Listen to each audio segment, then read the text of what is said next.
tablas, puede ser índices, puede ser disparadores, etcétera. Es decir, dentro de la base de datos pueden haber muchos elementos como tal. El más común son las tablas, y que dentro de lo que en un buen diseño se busca que estos elementos estén interrelacionados entre sí. Dicho de otro modo, se esperaría que, por ejemplo, que si yo tengo una tabla, por acá otra tabla, y resulta que esta tabla son estudiantes, y que tengo otra tabla que se llame materias,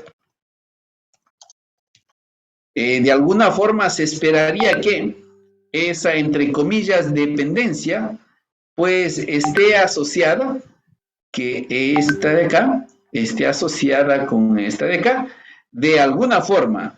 Muchas veces esto se va a cumplir así, sí, con una relación. Entonces, ¿qué es lo deseable? Que se tenga muchas estructuras o pocas estructuras, pero que estén relacionadas. De otro modo, pues es que como que tuviéramos la información en varios cuadernos, y cuando tengo que buscar cuaderno por cuaderno. Y eso no es lo deseable. Así que deberíamos buscar tener estructuras interrelacionadas que permiten el almacenamiento de datos con carácter casi permanente. Es importante, hace un rato ya lo habíamos dicho, la casi permanencia tiene mucho que ver con lo que las herramientas que tiene el sistema gestor de base de datos para administrarlo, y que garantice la disponibilidad, es decir, que siempre podamos hacer uso y que me sirva para tomar decisiones. Entonces, es un poco el resumen de lo que hemos comentado de los otros conceptos citados de los autores. ¿Alguna pregunta o comentario, por favor?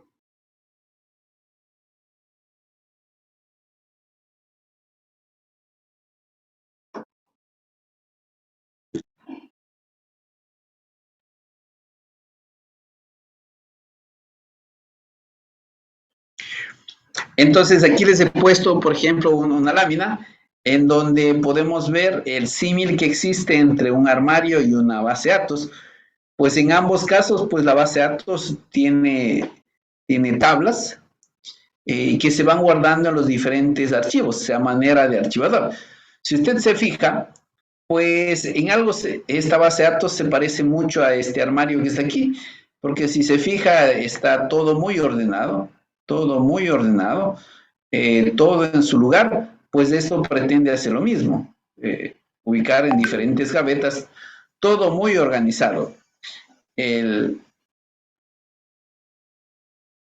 Entonces, el mensaje que le quiero dar es que por más que usted tenga un disco duro, pues intente organizarlo. Un examen facilísimo de aquello es que usted abra su explorador de archivos y mire dónde están sus datos. Tanto así que alguien se le pide y le dice, oye, ayúdame con el trabajo que hicimos en la materia de programación el semestre pasado.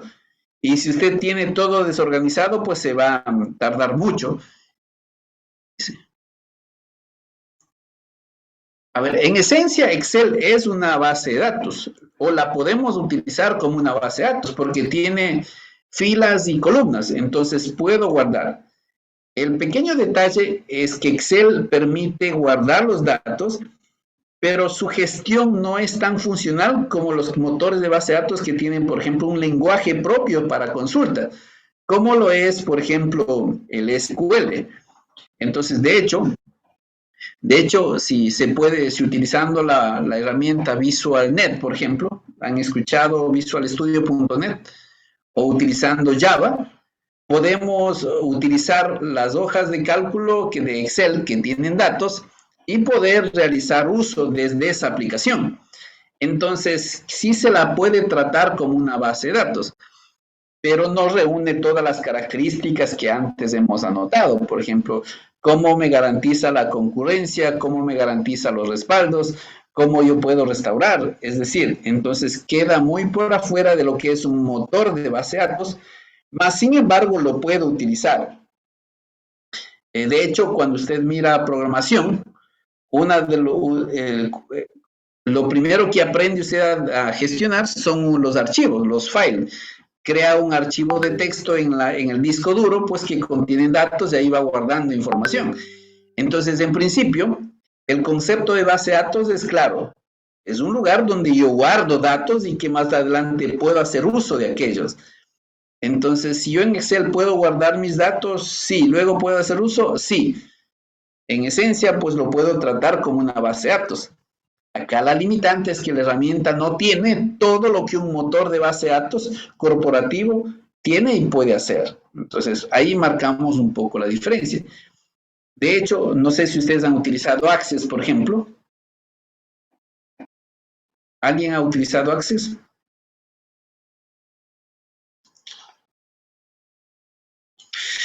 Entonces, Access es un muy buen motor de base de datos para pequeñas empresas, para donde los procesos no son tan cambiantes, no crecen mucho los datos, pues Access va muy bien. Y de hecho, Access le permite crear desde las tablas como tal e incluso crear formularios ya pegado a esas tablas. O sea, le permite crear tanto la solución como la base de datos. Entonces, y así en la línea Microsoft han ido poniendo diferentes herramientas que permitan dar solución, atender a diferentes tipos de negocio. Cuando usted tiene un negocio cuyos datos crecen mucho, cuando necesita tiempos de respuesta altos, cuando necesita seguridad, manejo de concurrencia, entonces ya estas herramientas dejan de ser funcionales para el tipo de negocio y me veo obligado a utilizar un motor de base de datos corporativo, ya sea con licencia privada o ya sea de libre acceso, como MySQL o PostgreSQL. Seguimos.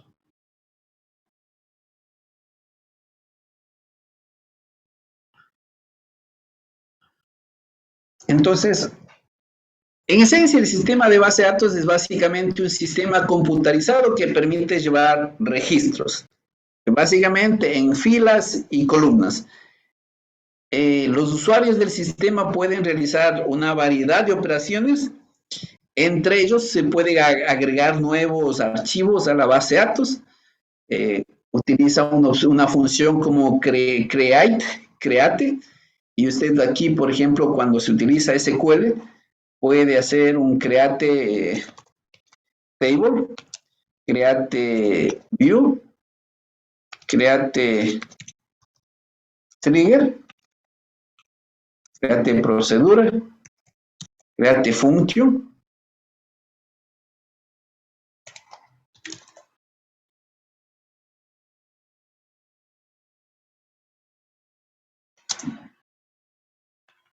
Y mucho más, pues en esencia, pues yo puedo crear cosas en la base de datos. También puedo insertar datos dentro de los archivos existentes. Para ello se tiene como soporte la instrucción de inserción o insert.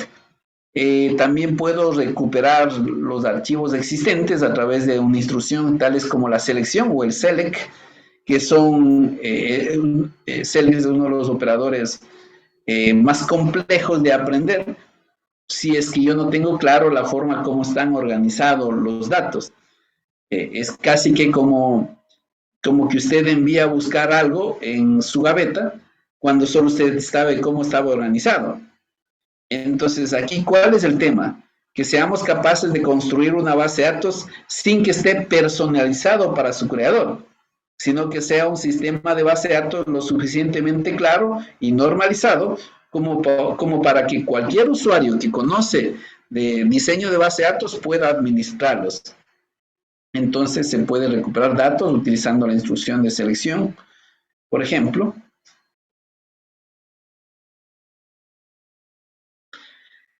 También se puede modificar los datos utilizando instrucciones como de actualización o update. Se puede eliminar datos utilizando instrucciones tales como delete. Se puede eliminar archivos existentes desde la base de datos con instrucciones tales como drop o como alter. Cierto es que, por ejemplo, cuando usted administra una base de datos, hoy en día existen muchas herramientas que le permiten hacer esto de forma fácil. Típicamente botón derecho, nueva tabla y agrega los campos y ya está. Pero por debajo siempre va ejecutándose código SQL, que es el código que interpreta el DBMS, y que nosotros buscaremos en este curso que usted sepa más código que utilizar los asistentes. Y claro, si utiliza los asistentes tampoco es un problema crítico, porque en la práctica pues hace lo mismo. Así que una recomendación mía es que utilice código. Entonces, les planteo esta pregunta para que lo debatamos. En una institución educativa, por motivos de celebrar el aniversario de su fundación, se van a realizar juegos internos, razón por la que se han gestionado la donación de uniformes para los estudiantes. A la pregunta cuáles son las tallas de los estudiantes que van a participar, la respuesta es no hay datos o no los tenemos. ¿Cuál sería la propuesta para captación de datos para superar esta situación? Entonces, es un problema del mundo real. Yo quiero tener un sistema que me permita tener estos datos y lo que yo debo empezar a ver es cómo yo voy obteniendo estos datos para luego poder dar respuestas a una necesidad puntual. Entonces, tomémonos 10 minutitos, analice el ejercicio y luego dígame, ¿sabe qué? Estos datos necesitamos tomar. ¿Está claro el ejercicio?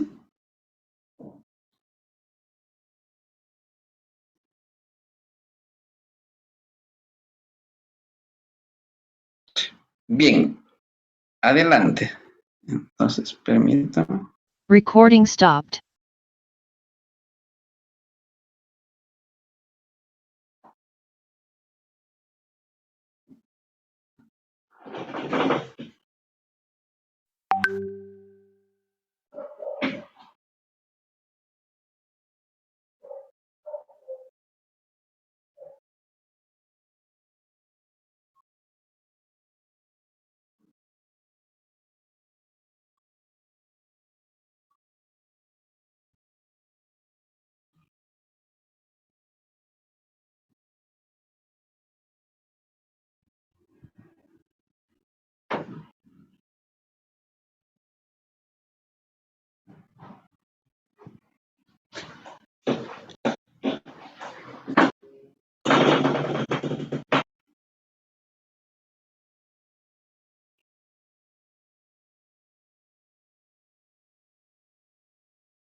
Teniendo una alguien que quiere donar uniformes, pues de eso habíamos comentado, pues alguien quiere donar uniformes.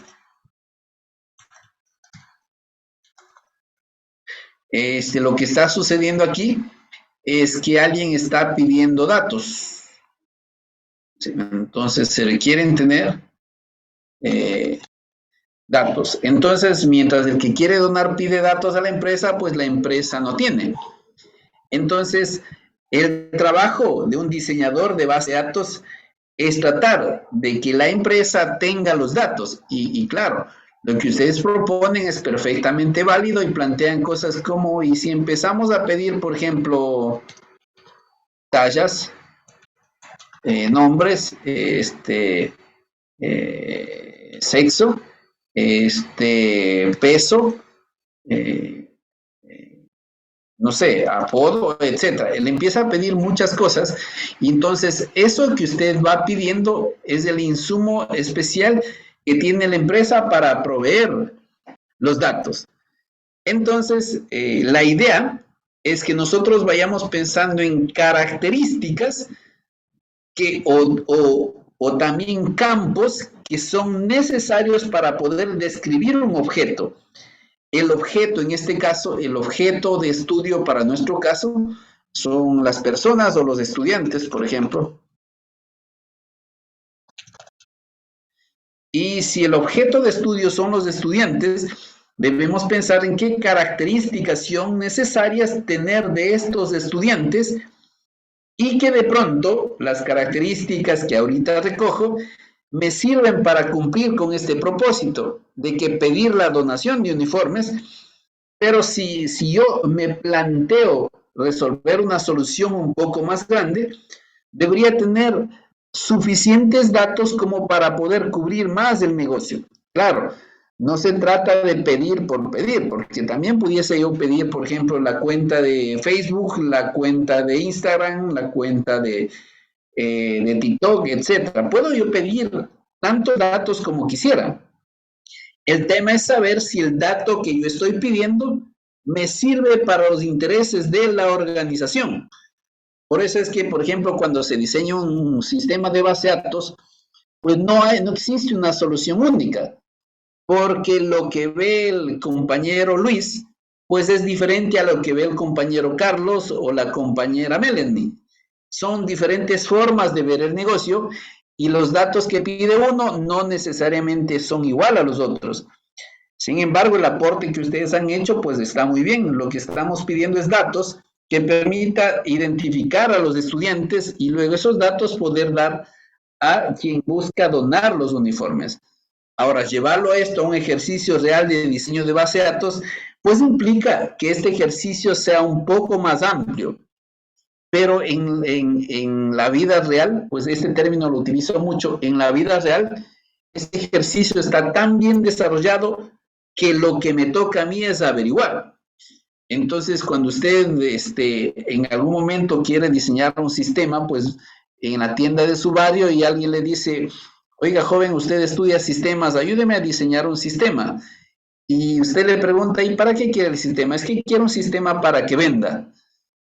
Y eso es todo. Entonces, el ejercicio sería, se desea diseñar un sistema de base de datos para una tienda que su principal actividad es vender y no tiene más datos.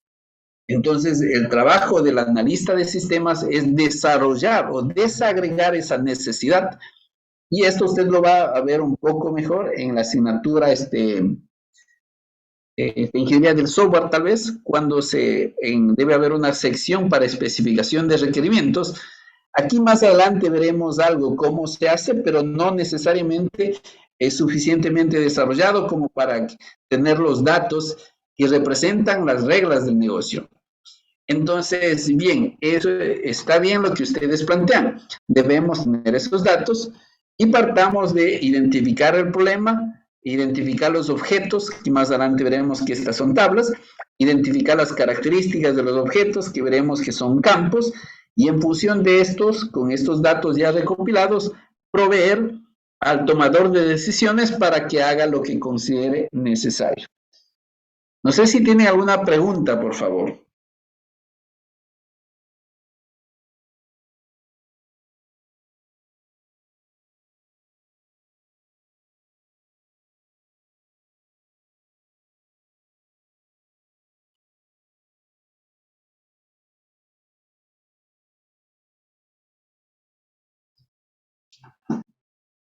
Entonces, estos ejercicios que están mostrados aquí son tomados del libro de Date, así que desde ahí usted puede ver un poco más en desarrollado estos ejercicios que están puestos en las láminas.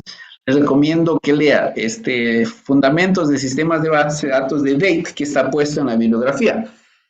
Entonces, como está en la lámina, es como nosotros nos imaginamos una tabla en una base de datos, que si usted se fija, tiene lo que nosotros conocemos como filas y tiene columnas.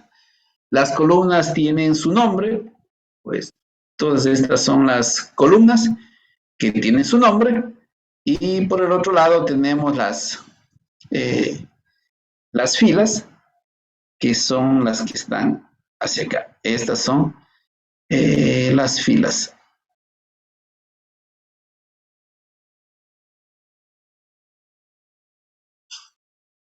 Entonces, claro, ¿cuántas columnas puede tener una tabla? ¿Y cuántas filas puede tener una tabla? Las columnas de qué depende y las filas de qué depende. Les consulto a ustedes, ¿alguna idea?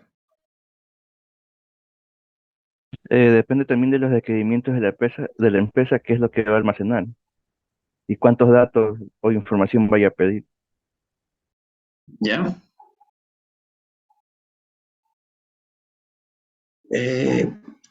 Pues las columnas sí que están muy asociados al negocio que está intentando automatizar. Pero las filas, la limitante solamente son limitaciones tecnológicas y ya no de diseño, porque, por ejemplo, si la base de datos crece, entre comillas, de infinito, pues tendrá infinitas filas. Gustavo dice, las columnas de las propiedades y las filas de la cantidad de datos. No entiendo bien. Si usted se fija, Excel, ¿se ha puesto a mirar cuántas filas tiene Excel?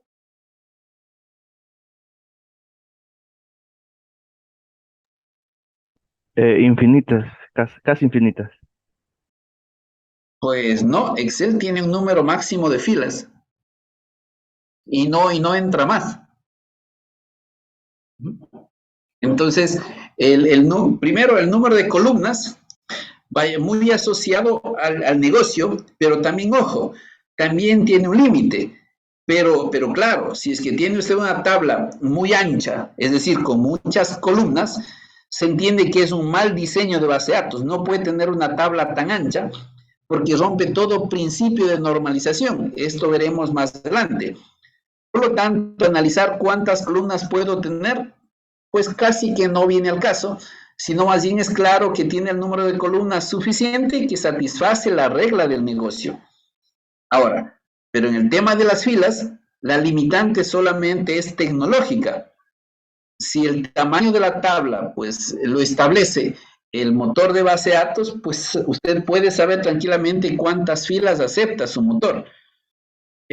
Puede utilizar, por ejemplo, Google para buscar cuál es el número máximo de filas de Excel y me lo dice. Búsquelo, por favor.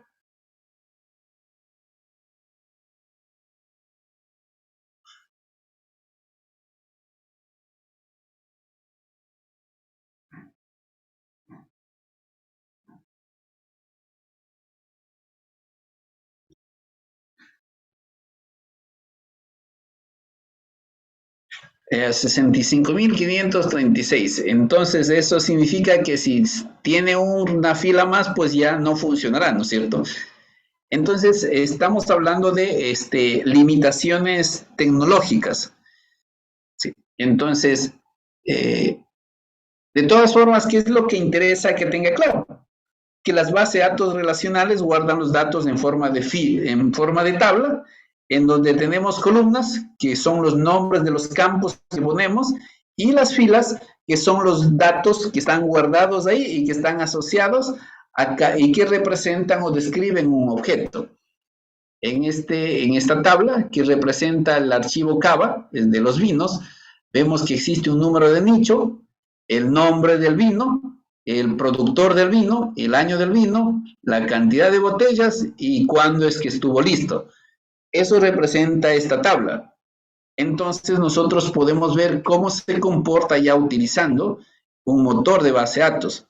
Por ejemplo, si yo quiero recuperar datos, pues básicamente utilizando un lenguaje relacional o un lenguaje SQL, seleccionamos varios datos. Entonces aquí podemos ver que estoy seleccionando vino, estoy seleccionando nicho y estoy seleccionando el productor. Y entonces estoy diciendo que estoy seleccionando, perdón, estoy seleccionando vino, estoy seleccionando el nicho y estoy seleccionando el productor. Estas tres columnas estoy intentando mostrar. Y por eso es que si usted se fija, abajo primero sale vino, luego sale nicho y luego sale productor. Entonces, si yo solo hago esta instrucción, pues debería mostrarme todas las filas. Sin embargo, en lenguaje SQL, pues es posible, por ejemplo, poner una condición. Y la condición es que cuando listo sea el año 2000. ¿Sí? Entonces, la condición está trabajando sobre este campo. Sobre este campo, listo. Si usted se fija en la lámina, no aparece ni Chardonnay, de Buenavista, de Geyser Pig, ni de Simi, esos no van a aparecer, porque listo está ahí en el 99 y la condición es que sea del año 2000. Entonces, esta es una típica operación de selección. Es lo que necesito que tenga claro, que desde una tabla, utilizando un lenguaje de consultas, yo puedo generar información para tomar decisiones. El orden que yo saco, pues es irrelevante. Las filas que yo saco, pues depende de mi intención de análisis de datos. Entonces, esa es la operación de recuperación. No sé si tienen alguna pregunta, por favor.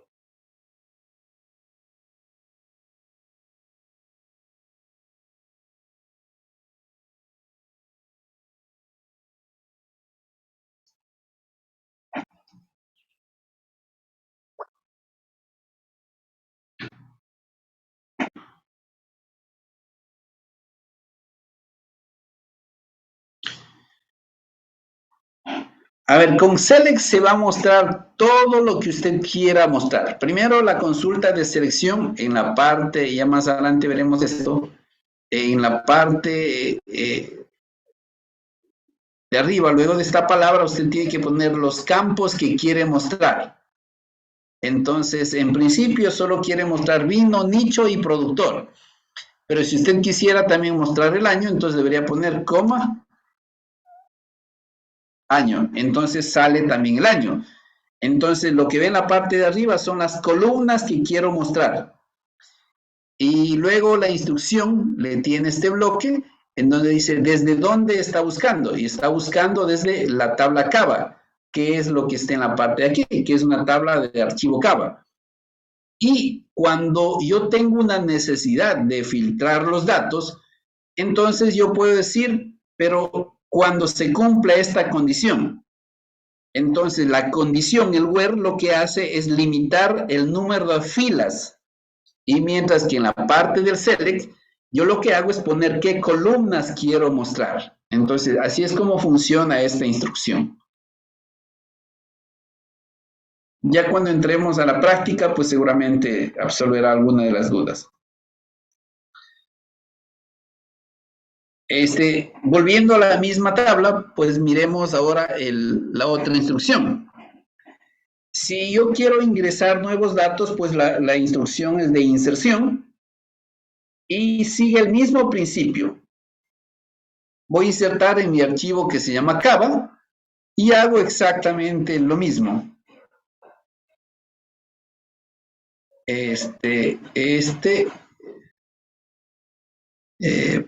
Por poner estos ejemplos.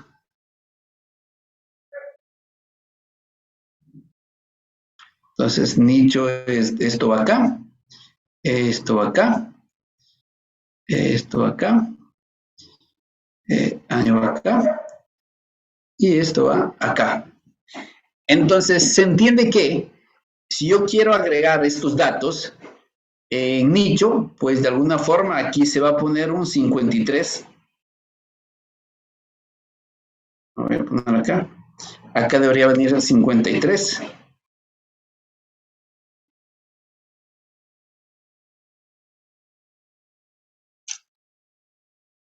Luego debería venir acá. Acá debería venir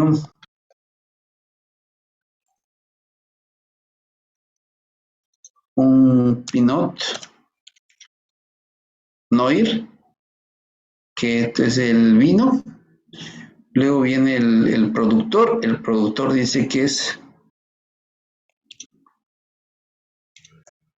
Saint TS, Saintburg. Luego dice que es del 1997. Luego dice que esto es 6. Y luego dice que esto es 2001. Ese sería el efecto de ingresar datos. Y así es como yo voy creciendo los datos. De hecho, usted puede imaginarse que si mi tabla es personas, cada que usted se registra a la universidad y crea su ficha, lo que en realidad está haciendo es creciendo la ficha de personas, la tabla de personas o el archivo de personas en función de las columnas que usted va dando. Entonces, esa es la instrucción de inserción. ¿Alguna pregunta, por favor?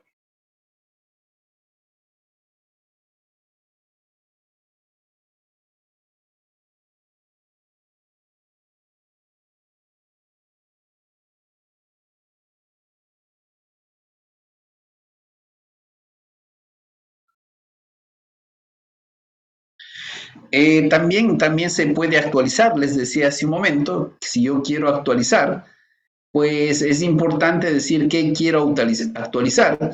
Y en este caso, pues vemos que yo quiero aquí actualizar la columna botellas, que botellas está acá. Es esta columna. Quiero botellas y quiero poner 4. Quiero poner...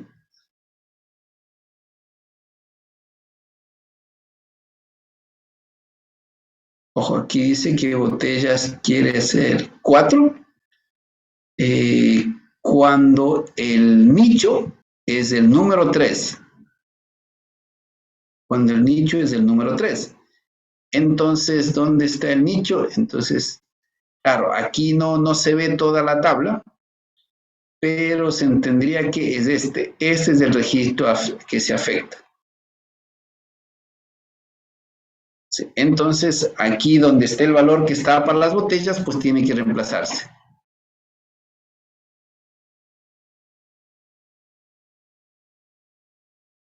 Pues si quiere actualizar toda una tabla, pues todo lo hace con esta simple instrucción. Exactamente esa instrucción. Y no hay de otra. Aquí el tema es que, por ejemplo, yo quiero actualizar solo el nicho 3. Pero si tengo 1.000.000 de registros, ¿qué se supone que quiere actualizar, por ejemplo? Si yo quiero, por ejemplo, actualizar a toditos a 4, pues simplemente omito el where y el motor de base de datos me actualiza a todos, me pone a todos. Si tengo 1.000.000 de registros, al 1.000.000 de registros le pondrá botellas igual a 4. Pero porque omití esta parte de acá, omití este where. Esto omití. No lo puse, entonces como no hay condición, pues me pone todo. Entonces, si lo ve de ese modo, esta simple instrucción, update, cava, set, botellas igual a 4, dejará a todos los registros en el campo botellas con un valor igual a 4. Entonces, son las instrucciones que hace. Ahora, claro, de pronto, poniéndolo diferente, pues, ¿quién hace todo esto? Pues el programa que lo que desarrolla el programador lo hace más fácil o más sencillo, dependiendo de lo que quiera hacer. Miren, Les voy a mostrar una situación. Permítanme.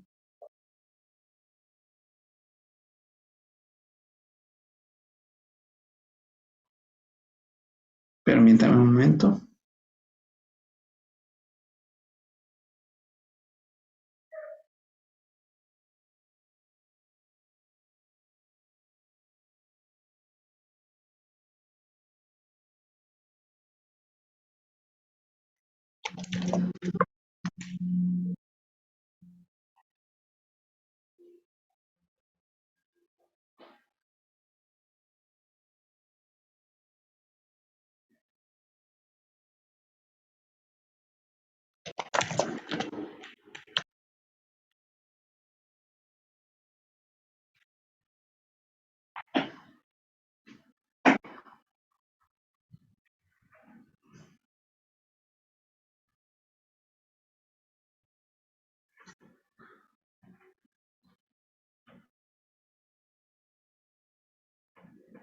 Ya, a ver.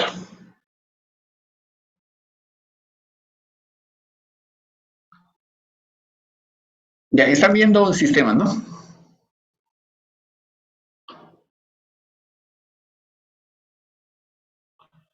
Entonces, por ejemplo, mire, aquí yo tengo una opción desarrollada para modificar precios. Entonces, fíjese cómo aquí yo puedo modificar los precios. Tengo bastantes productos. Yo puedo hacer uno por uno, por ejemplo, el precio de venta, poner a 7, a 26, a 5, y como es 1.000.000 de productos, me pasaré 1.000.000 de veces haciendo eso. Pero yo puedo, desde el lenguaje de programación, intentar decir, por ejemplo, aquí utilizo incremento un porcentaje al precio marcado y le digo voy a aumentar el 10% a todo. Y presiono ver cambios, fíjese cómo esta última columna va a cambiar. Que está 7 va a variar. ¿Sí ve? 8, toditos cambiaron, entonces ya cambia toditos, ¿sí ve? Son bastantísimos productos. Entonces, claro, hasta ahí no está hecho nada en la base de datos. No está hecho nada, solamente trabajé en mi interfaz. Entonces, cuando presiono el botón aplicar que está aquí, me dice que esto va a afectar a todo y presiono sí. ¿Qué es lo que hace el sistema? Va haciendo update, productos, set, precio marcado igual, lo que estábamos haciendo hace un momento. Entonces, la instrucción sería, por ejemplo, lo voy a poner acá, sería update, productos, set, precio venta, es igual a, por ejemplo, 8, ver, por ejemplo, ID Pro es igual a 1, suponiendo que es el primer producto. Eso es lo que haría en la primera línea. En la segunda línea ya no sería el 2 y el precio sería el 29. En la tercera línea sería 6 y aquí sería el 3. Claro, ¿eso cómo se soluciona? Con un bucle. Eso ustedes deben venir viendo, pues le mete un bucle de repetición, pero la instrucción sigue siendo una sola. Entonces, así es como funcionan los... Y depende mucho qué es lo que quiere hacer y cómo el programador automatiza eso. No sé si está claro, por favor.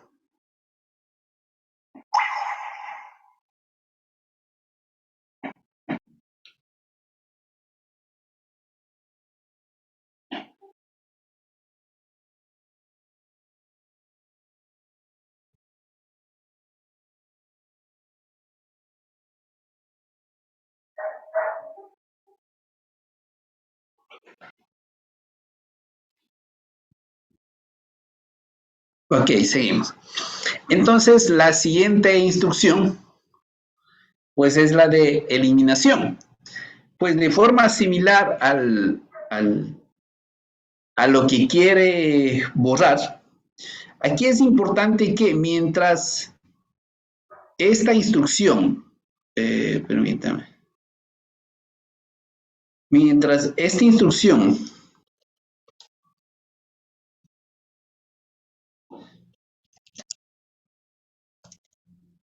asocia cambios a partir de las columnas, en cambio acá, esta instrucción delete trabaja por filas. Es decir, yo borro toda la fila. Entonces, si la instrucción dice delete from Java, where nicho igual a 2, pues lo que estamos haciendo es borrando esta fila. Si digo where nicho igual a 64, pues estamos borrando esta fila y toda la fila. Entonces, por eso les decíamos hace un momento que hay que tener un poco hay que matizar el tema de que los datos siempre van a estar en la base de datos. Pues no siempre es así. Hay instrucciones como estas que permiten, por ejemplo, en un momento dado, cambiar el valor. Si hoy está teniendo un sueldo de $1,000, pues pasarse a 1,500, pues es una instrucción de update nada más. Que si hoy usted consta en nómina como estudiante de la UPSE, pues lo desaparezco, pues es una instrucción de delete. Así de simple puede ser, y más aún si la base de datos no le ayuda a cuidar la integridad de los datos. Lo que le digo es que, por ejemplo, yo no debería poder borrar un dato suyo si es que usted tiene una matrícula asociada, por ejemplo.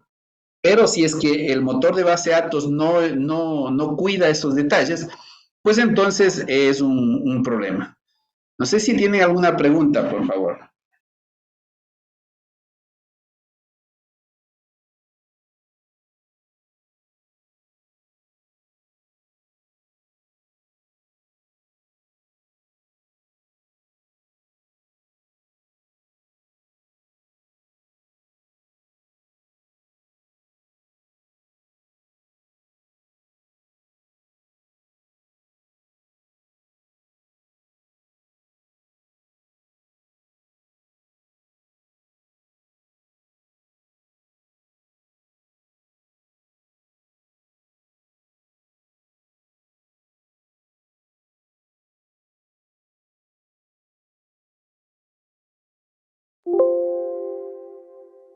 Ok, seguimos.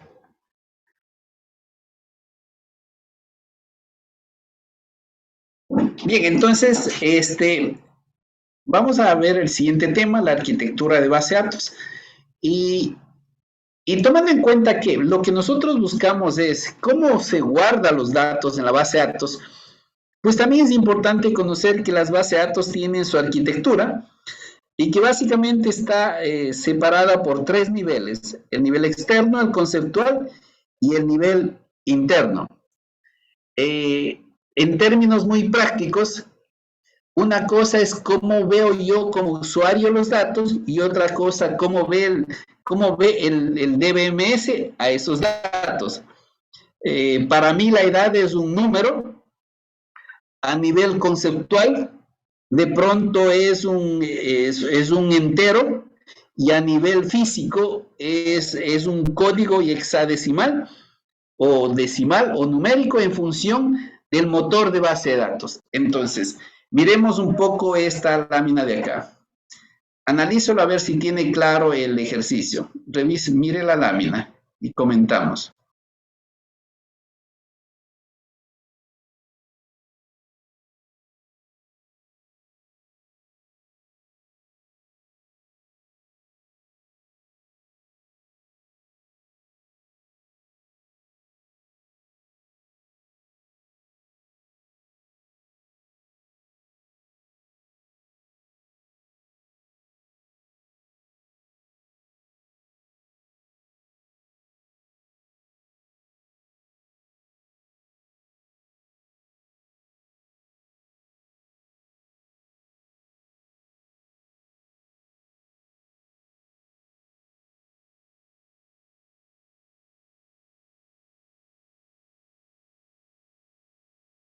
Bien, entonces lo que les decía, cuando vemos en el nivel externo, pues es una forma que el humano sí que lo entiende, y decíamos que tenemos un empleado y que voy a tener identificado un sueldo, un número de empleado y, por ejemplo, un salario, y eso yo claramente lo entiendo que es una cadena de caracteres, que es un valor binario, que puede ser incluso una imagen, pues es lo que yo entiendo. Entonces, el nivel externo es la forma como nosotros conceptualizamos los datos. Por otro lado, esa forma que nosotros conceptualizamos, hay que ponerlo ya una notación que sea bastante formal. Entonces, la formalización de esa interpretación del usuario es lo que se conoce como el nivel conceptual.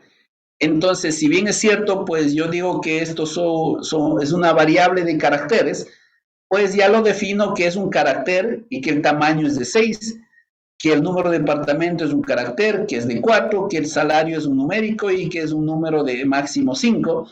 Es decir, yo ya le doy una notación. Tenemos que tener algo claro.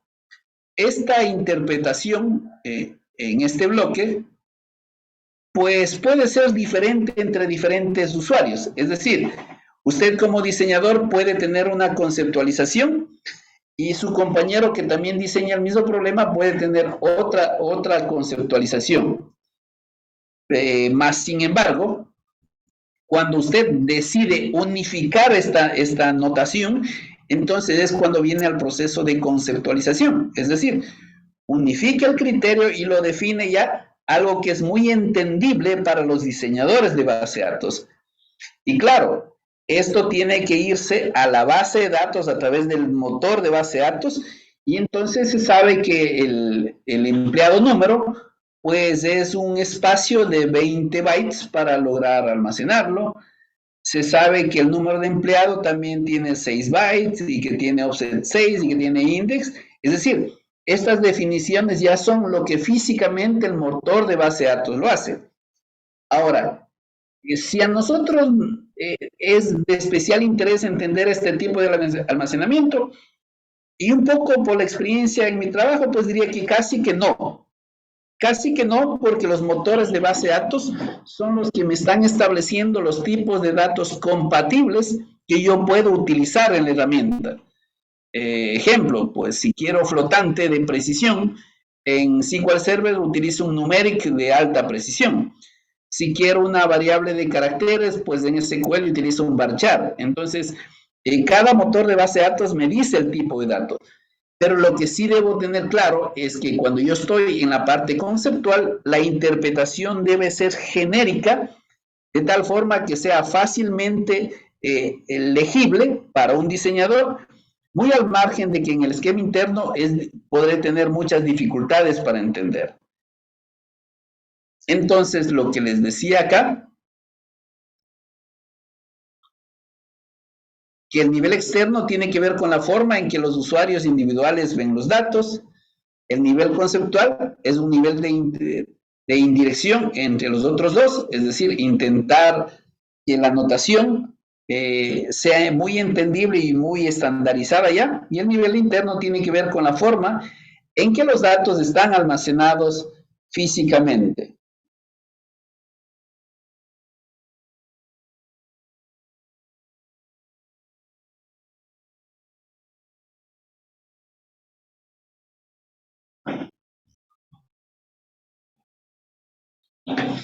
Entonces, en la misma línea de la arquitectura, es importante tener claro para nosotros que cuando se instala un motor de base de datos y cuando existen clientes que intentan acceder a las bases de datos, es importante también saber cómo es que están conectados los diferentes equipos y esa forma de conexión es la que se conoce como topología.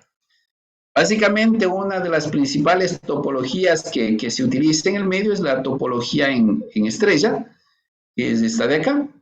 Esta es la que usted conoce en su casa, pues la que ve típicamente cuando usted se conecta a la red Wi-Fi a través de su teléfono móvil. Lo que está sucediendo es que, si aquí está su dispositivo, básicamente está como que tirando casi que un cable imaginario a su dispositivo y entonces la diferencia es que es inalámbrico, pero se crea una línea más, un cable más hacia donde se concentra. Esta es una de las topologías más utilizadas. Pues tampoco debemos descartar otras topologías que también son utilizadas, y es la topología en bus a través de una línea central en donde van atados cada uno de los computadores. Si usted se fija en la topología en bus, no hay el concentrador o switch, hub o router, lo que tenemos ahorita. Igual cosa sucede en la topología en anillo. Pues son topologías que de alguna forma se han mantenido, pero han sido relegadas a lo largo del tiempo por la topología en estrella.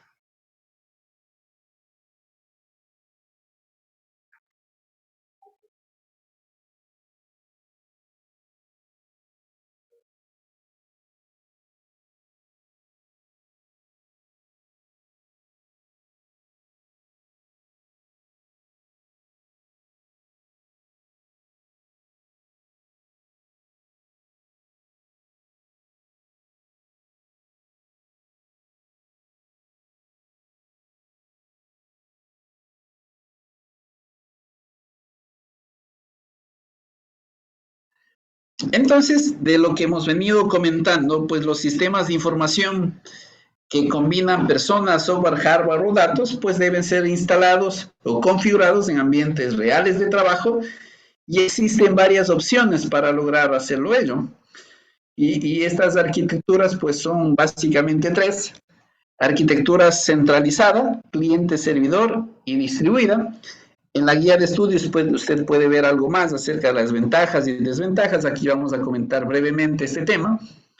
Pues cuando yo trabajo en arquitectura centralizada, básicamente hablamos de grandes computadores realizando tanto las actividades de almacenamiento como las actividades de procesamiento, y enviando respuestas bastante básicas hacia los terminales. Es una arquitectura bastante antigua, basado en la existencia de grandes computadores que hacen todo el trabajo y desechando las potencialidades de los clientes. Claro que antiguamente no había estas potencialidades en los equipos de los usuarios, más sí en los servidores. Sin embargo, hoy poco a poco esto está volviendo, y ya vamos a comentar más adelante esto. Pero el hecho de la incorporación del Internet ha hecho que vuelva a cargar la responsabilidad de procesamiento a los servidores. De hecho, si usted se fija, no necesita tener un teléfono móvil con grandes prestaciones para que usted pueda navegar en Internet. ¿Por qué? Porque hay un servidor que le está enviando únicamente respuestas vía HTML y hace que se visualice en el browser en su teléfono móvil. Es decir, el Internet en esencia vuelve a hacer uso de esta arquitectura, asumiendo que no todos van a tener equipos con altas prestaciones, pero sí intentando llegar a estos equipos. Ahora, claro, va a depender mucho de la empresa, ¿no? Pues una empresa que se base mucho en tecnología y a lo mejor que quiera captar usuarios solo que tengan cierto tipo de dispositivos móviles, pues seguramente esa aplicación no correrá en un teléfono con muy pocas prestaciones. Y entonces hay aplicaciones que, por el contrario, buscan que lleguen a todos. Por eso es que Google, por ejemplo, si usted se fija, Google es demasiado básico, es una empresa tan grande. ¿Y por qué su browser apenas tiene una barra para escribir y por ahí un logo? Es precisamente porque busca atender a todos estos equipos cuyas prestaciones son bastante limitadas. Entonces, esta arquitectura centralizada sí que la puede utilizar usted, especialmente cuando desarrolla una solución en ambiente web, pues usted está metiendo todo a través de esta arquitectura y debe instalar todas las herramientas como tal. Otra opción a esta arquitectura pues es el modelo cliente-servidor, que quizás este es uno de los más utilizados. Básicamente en las empresas se tiene mucho esta arquitectura.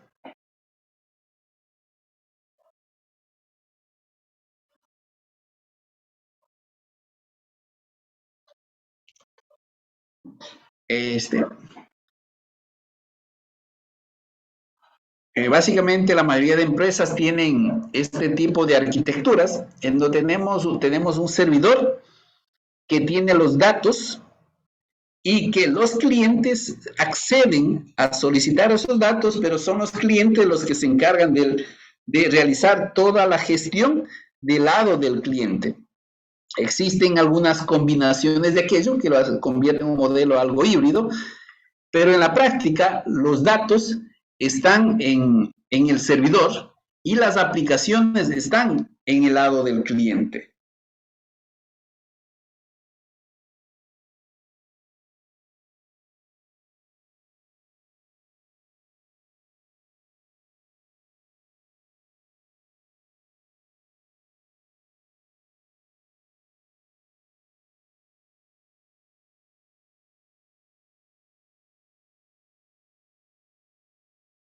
Acá vemos otro esquema, por ejemplo, si usted se fija que hay un pequeño detalle, resaltar en la gráfica, pues estas ya son computadores que tienen, por sí solos hacen cosas, tienen el Office, por ejemplo, y por lo tanto, si yo le cargo procesamiento, pues seguro van a trabajar dispositivos portátiles, también habrá dispositivos móviles y todos pidiendo datos hacia el servidor. Entonces, básicamente, en el lado del servidor están los datos y en el lado del cliente están las aplicaciones.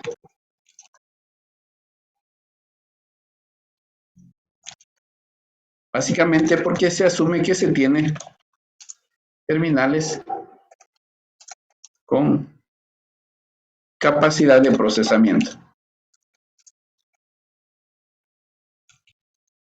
Sí, esta es una de las características importantes dentro de esta arquitectura.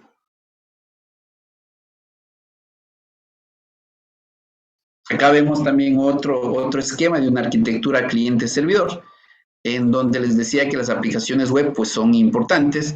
Vemos que por acá está mi servidor de base de datos, pues los clientes, si usted se fija, pues harán el pedido al servidor. El servidor gestionará a través del servidor web. El servidor web pues intentará llegar siempre a los datos para producir la respectiva respuesta. Entonces, el mecanismo de los datos siempre está cargado al lado del servidor.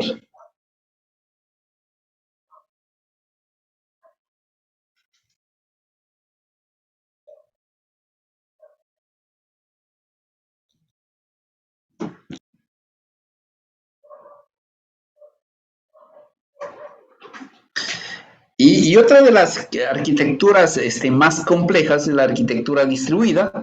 Acá, por el contrario, pues estamos hablando de muchos servidores dentro de la red de la organización. Hay muchos protocolos, muchos equipos. La comunicación es transparente. Son equipos, los clientes son equipos con capacidades de procesamiento, pero los datos como tal, tenemos muchos datos y se utiliza una estrategia de distribución de los datos. E incluso más adelante algo comentaremos, o en el otro curso de base de datos, usted verá tareas como de replicación de datos, es decir, tener datos replicados en diferentes sectores para no tener que siempre utilizar el medio de comunicación. En este caso, pues, podemos tener diferentes servidores, pero para el usuario siempre será transparente. El usuario ingresará al sistema, pues registrará sus datos y no sabrá en qué servidor se está guardando. Un caso típico de estos es cuando usted decide descargar un programa en la web, por ejemplo, y le dice desde qué ubicación quieres descargar. O sea, le da opciones. Entonces, lo que está sucediendo ahí, que si usted se fija, tiene replicado las diferentes herramientas en diferentes servidores. Y entonces utiliza un mecanismo de distribución. Y este gráfico también ya algo lo habíamos comentado, pues tiene un poco de todo. Usted se fija que para el trabajo, pues por acá tenemos una base de datos, por acá tenemos otra base de datos, acá tenemos otra base de datos, otra base de datos, pero al final, el sistema de facturación siempre va a estar trabajando y haciendo lo que corresponde y entrará la petición a donde corresponda. Es que para el usuario siempre será transparente. Y entonces esta arquitectura, como es lógico, pues implica una inversión muy alta en equipos, inversión en seguridad. La solución informática debe ser escalable, una solución robusta, construida en capas que permita la gestión de todos los datos desde diferentes lugares remotos, de tal manera garantizar siempre para la organización. Eso en cuanto a la arquitectura.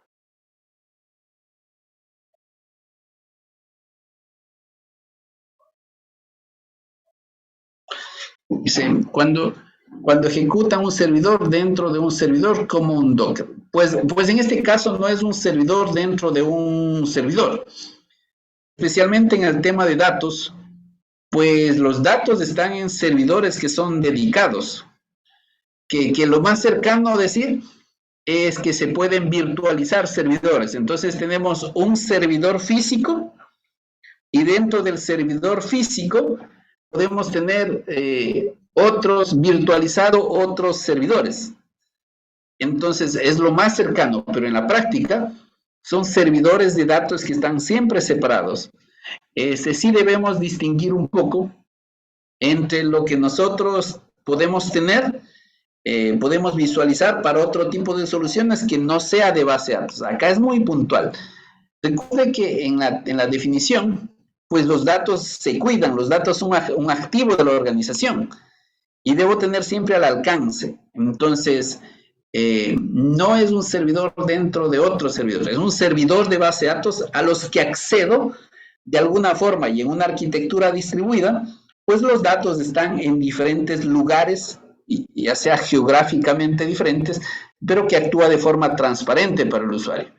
Se entiende, por ejemplo, que si yo quiero que estos datos tengan exactamente lo mismo, pues debo tener mecanismos de replicación. Por ejemplo, este es muy típico hacer en la noche, que en la noche en procesos automáticos los datos empiezan a cruzarse. Lo que le falta a una base se pasa a la siguiente y de la otra se pasa a la siguiente. ¿Qué gano? Que cuando consulto todo tengo de forma muy cercana sin necesidad de ir dar saltos a los otros servidores. Eso. Bien, no sé si tiene alguna pregunta, por favor.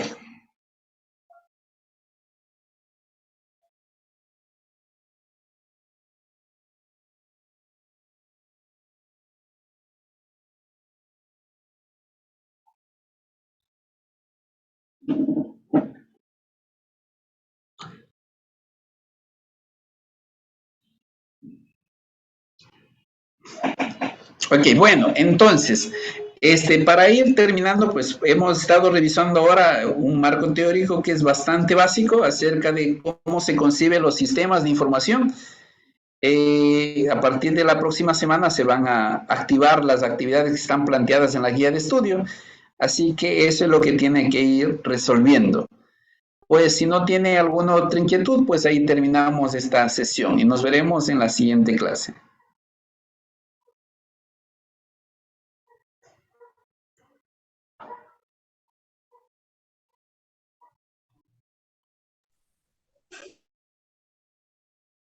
Recording stopped.